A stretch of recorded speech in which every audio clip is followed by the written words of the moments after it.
जसजशा निवडणुका जवळ येऊ लागल्या आहेत तसतसं मतदारांना आकर्षित करण्यासाठी लोकप्रतिनिधी नवनवीन क्लुप्त्या लढवू लागलेत। सोलापुरातल्या भाजपच्या 4 नगरसेवकांनी पालिका निधीचा उपयोग करून थेट एसी टॉयलेट उभारले।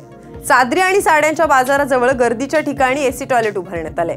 14 लाख रुपये खर्च करून बांधण्यात आलेल्या टॉयलेटमध्ये 4 एसी बसवण्यात आले। पे अँड यूज या तत्वावर बांधलेल्या एसी टॉयलेटमध्ये पुरुषांना शौचासाठी 5 रुपये आणि आंघोळीसाठी 10 रुपये द्यावे लागणार आहे, तर महिलांसाठी टॉयलेट फ्री टू यूज आहे।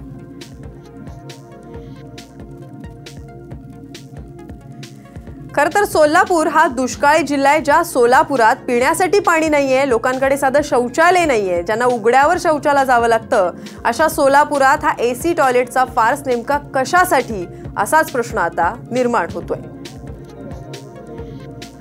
या ठिकाणी चाटी गल्ली, भोसार गल्ली हे मोठे परिसर बाजारपेठेचा, या ठिकाणी विशेषतः महिलांना टॉयलेट युनिटची खूप मोठी प्रमाणात आवश्यकता होती। 12 लाख रुपये खर्च झालेला आहे, त्यामध्ये पूर्ण एसी सहित हे युनिट पूर्ण झालेलं आहे आणि 10 सीट टॉयलेट बसलेले आहेत, 2 बाथरूम झालेले आहेत आणि चेंजिंग रूम सुद्धा यात आपण बसवले।